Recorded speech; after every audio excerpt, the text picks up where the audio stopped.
বিলাহী টকটো আজি নিজৰ ইচ্ছামতে লৈহে এৰিলোঁ দিয়ক ৰাইজ। আজি গাঁৱত এখন বাৰ্থডে আছিলে, বাৰ্থডেখন খাবলৈ গ'লোঁ আৰু তাত লাঞ্চ আইটেম কি আছিলে ভাবিলোঁ আপোনালোকৰ লগত শ্বেয়াৰ কৰিম। ক্লিপকেইটামান ৰাখি থ'লোঁ।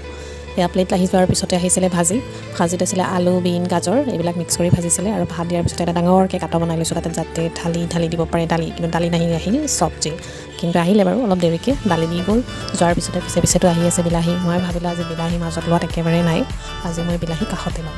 সেই বুলি পূৰা প্লেট একেবাৰে ঘূৰাই দি তেখেতক দেখাই দিছোঁ বোলে দাদা ইয়াতেই দিব বিলাহী। আৰু মানুহজনেও কি কৰিছে, মোৰ কথা ৰাখি বিলাহীখন তাতেই দি থৈ গৈছে।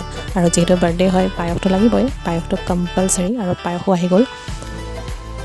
গোটেইখিনি খাই মেলি আকৌ ভাত লৈছোঁ অলপ। ভাত লোৱাৰ পিছতে দিছে পনীৰ আৰু লাষ্ট আইটেমটো আছিলে গোল্লা আৰু দৈ। গোল্লা আৰু দৈটো দিয়াৰ পিছত পূৰা লাঞ্চটো আমাৰ কমপ্লিট হৈ গৈছিলে আৰু গোটেইখিনি আইটেমেই বহুত সোৱাদ হৈছিলে খাবলৈ। গতিকে যিজনী ছোৱালীৰ বাবে ইমান ধুনীয়া লাঞ্চ আইটেমটো পালোঁ, তাইকো জন্মদিনৰ বহুত শুভেচ্ছা থাকিল। ভিডিঅ'টো কেনে পালে জনাব, কমেণ্ট কৰিব, শ্বেয়াৰ কৰিব আৰু ছাবস্ক্ৰাইব কৰিব। ধন্যবাদ।